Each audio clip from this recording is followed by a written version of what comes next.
Mozart had managed to break free from his father and the Archbishop of Salzburg, and was now married and living with his new wife in Vienna.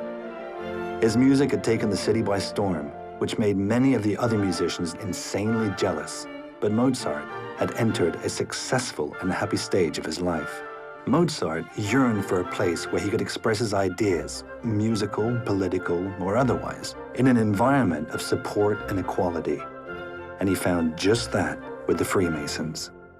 Perhaps you might wonder why a young man like Mozart would be attracted to Freemasonry. Social conditions at the beginning of that century were very different from what they are today.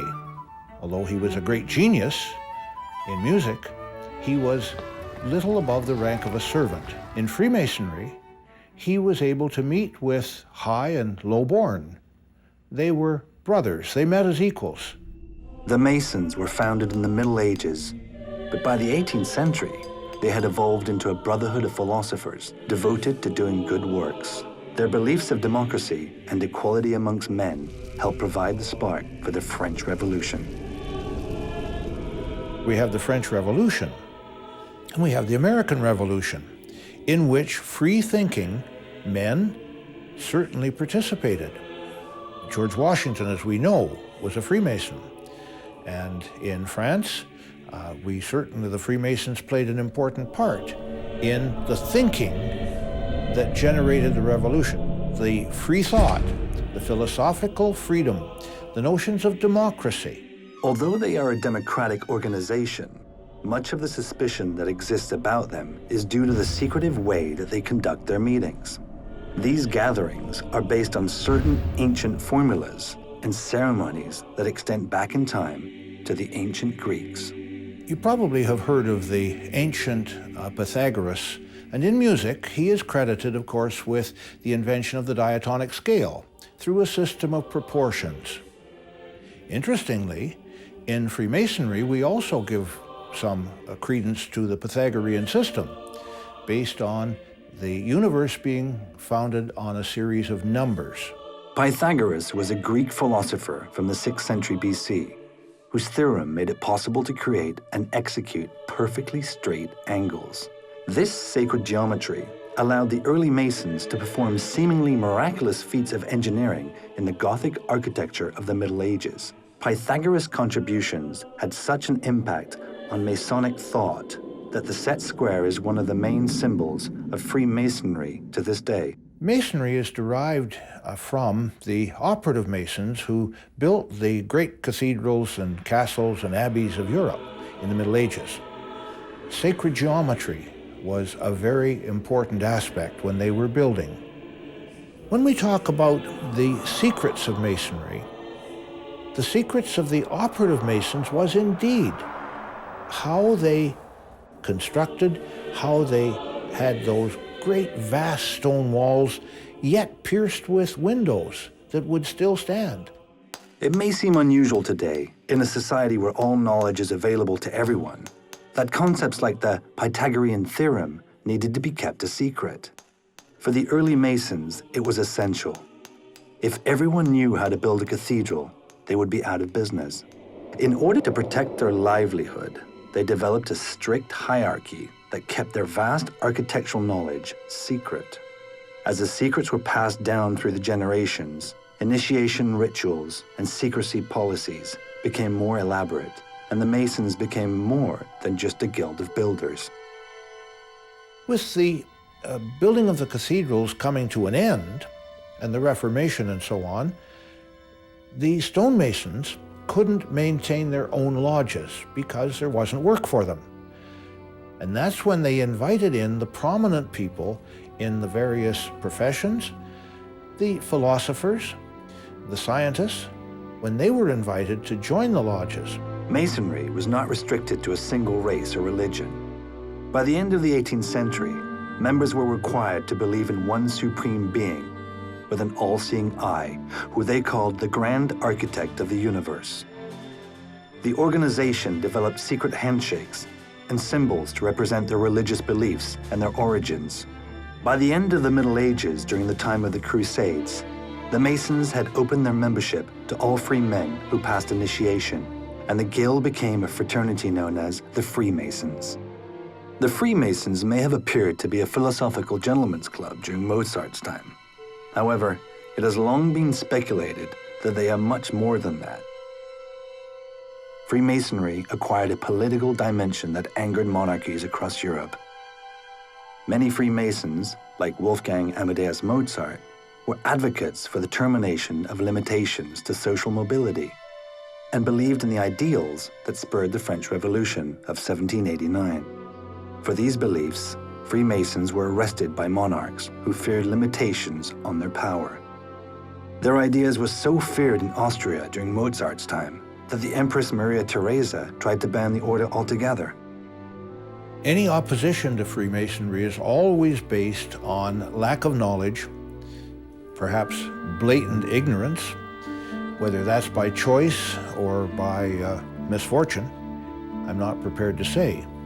But certainly, we've always been accused of being a secret society, and that is not true. The opposition to Freemasonry has always been from groups of people who misunderstand or who don't know. And where there is lack of knowledge, there is often opposition.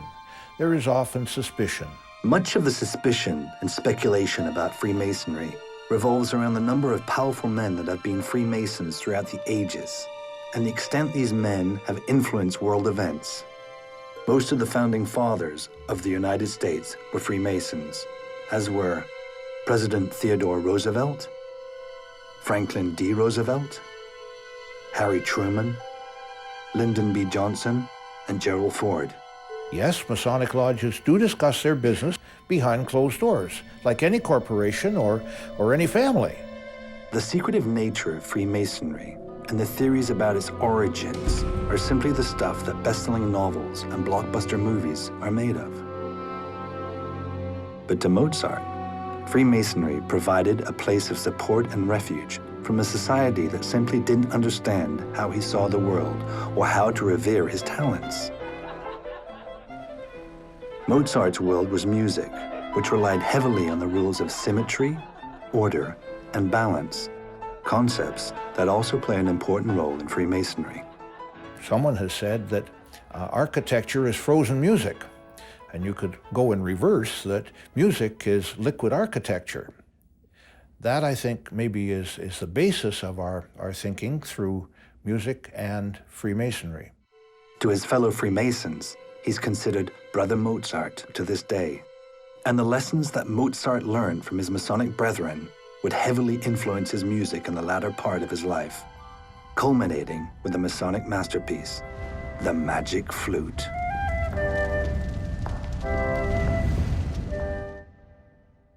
With the moral support of his new wife, Constanza, and his Masonic brothers behind him, the confidence and independence Mozart found in Vienna pushed his career to its peak. He basically attained the status of musical superstar, but the unique venues he chose for his concerts, restaurant inns and Masonic lodges, also allowed people of all classes to be touched by his music.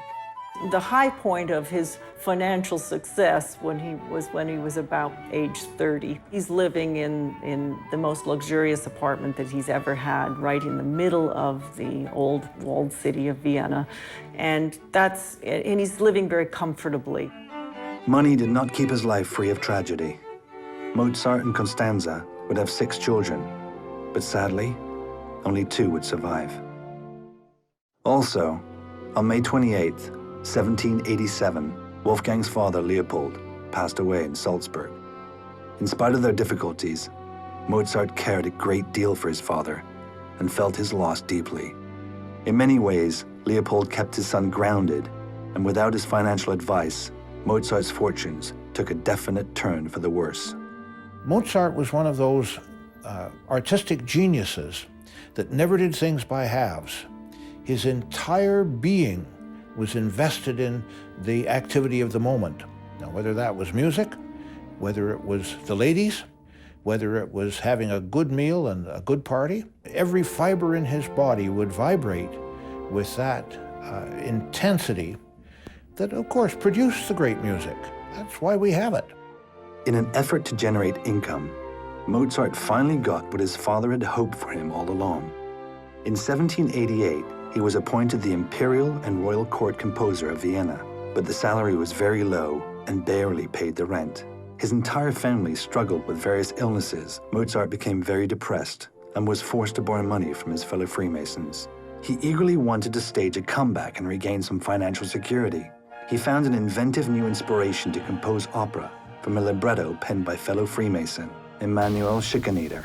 The opera, entitled The Magic Flute, was an imaginative fantasy, and it also gave Mozart a perfect opportunity to express his beliefs in true Masonic style through allegory and symbolism. To the uninitiated, the Magic Flute would appear to be just an imaginative adventure story, but to those with eyes to see and ears to hear, it is much more. Freemason symbols convey ideas of spiritual and personal growth and are inspired by the original operative Masons. The set square represents uprightness, virtue, and forthrightness. The compass symbolizes the Masonic ideals of friendship, morality, and fraternal love. The use of the number 3 has a significant underlying meaning throughout the entire opera. There are, at several points, 3 characters, the symbol of the 3 boys who act as the guides on the journey towards enlightenment. The Queen's 3 ladies in waiting. And the sense of which the key structure of the piece. From the outset of the overture, you have 3 chords that are played very distinctly, and they themselves are built on thirds, progressions of thirds in the melody, and then even in the bass descent, it's down a third. So in fact, from the very first references in the opera, there's a sense in which, oh, we're not just hearing chords that are calling for our attention. Be quiet, the piece is about to begin. It's actually signifying something as well, and that is this Masonic symbolism embedded in this piece. So listen closely, you will be instructed. And to a Freemason, hearing the opera for the first time, those chords instructing the audience to listen carefully have resounding meaning. In the Pythagorean system, 3 was the symbol of the deity, of divine guidance. Now noble spirits tell us true. To find our way, give us a clue. To find our way, give us a clue. To find our way, give us a clue. The number 3 is the perfect number, simply because 1, being a unity, 1 plus 2 then produces 3. In other words, the whole world is derived from that 1 plus 2 equals 3. Freemasons are concerned with 3 basic questions that every philosopher and every religion has dealt with. Where did I come from? Why am I here? And where do I go from here? Those are the essential questions that every human asks of himself at some point or another, especially in those serious moments. The lead character, Tamino, is forced to endure some serious moments to make him confront these questions head-on as he journeys through 3 trials in order to save the Princess Pamina and to find meaning in his own existence. One of the things that's misunderstood about Freemasonry very often is that it is an initiatory order. A man is initiated into Freemasonry. These 2 opportunists are to be tried. Cover their eyes and escort them inside. Subject them to scrutiny until their hearts are pure.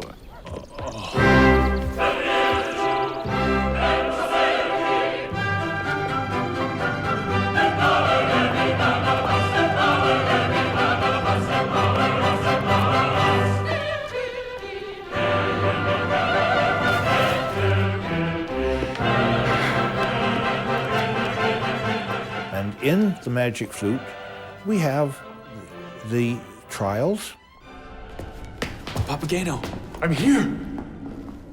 where do you think we are? I have no idea. I just want out of here. you must endure 3 separate trials: silence, separation, and sanctity. Only then will you find your heart's desire. We have the overcoming of those trials. This is a trial. I realized that. I was only looking, but there's not much to see. Oh Lord, I dare not move.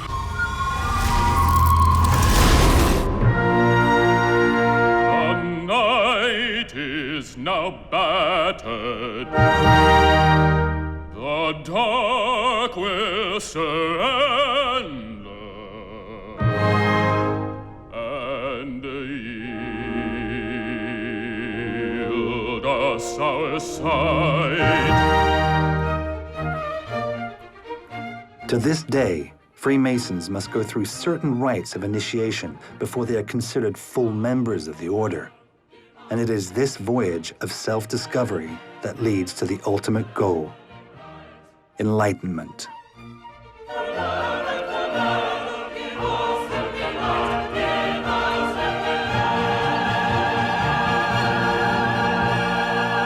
The whole essence of the Enlightenment seems to be self-knowledge.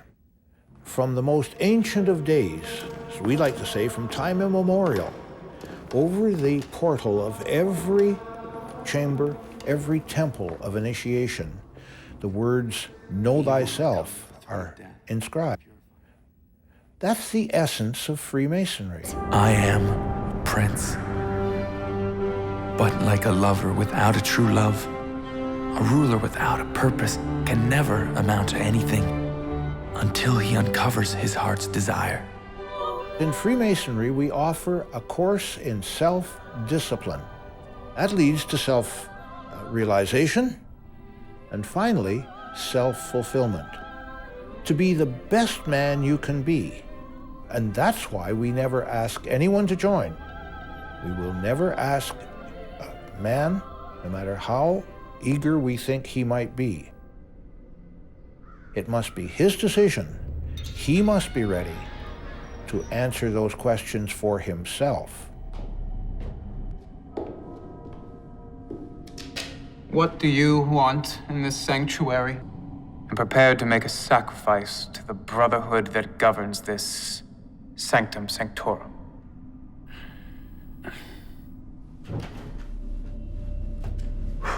Look, I'm just trying to figure out what all these symbols mean. I just need some kind of direction. I suggest you ask yourself whether you are honest at heart as a place to start. Mozart had certainly been through his fair share of trials throughout his life, many at the hands of the nobility.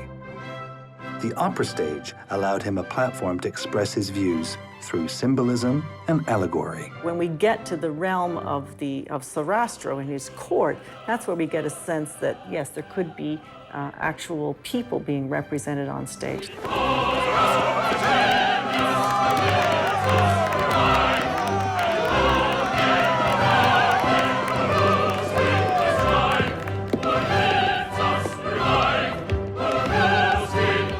Sarastro may well have been the lodge's grandest member. Papageno's the one that everyone can relate to. A merry bird guy, so am I. He comes right out of Grimm's fairy tales. He's got human qualities. Everybody can recognize those human failings. And why aren't we allowed to speak to each other? It's human.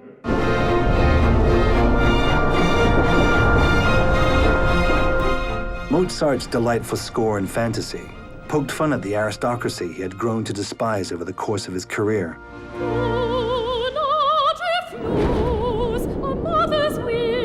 Significantly, the Queen of the Night has been associated with Maria Theresa. And you'd be not unsurprised to learn that toward the end of Mozart's life, the Empress bans Freemasonry in Austria, and it went underground. Even today, scholars and musicologists study the Magic Flute to discover all of the messages that Mozart may have been trying to convey. But in the end, the opera transcends time because it's such an entertaining masterpiece of sight and sound, such a stunning work of musical composition that even in its day, it became an immediate success. magic notes will speak for me. The magic flute was just the thing Mozart needed to change his fortunes. But that was not to be. Between his rapidly failing health and visits from a mysterious man insisting that he compose a requiem mass, Mozart became increasingly weak, frail, and delusional. The magic flute, perhaps Mozart's greatest operatic achievement, would also be his last.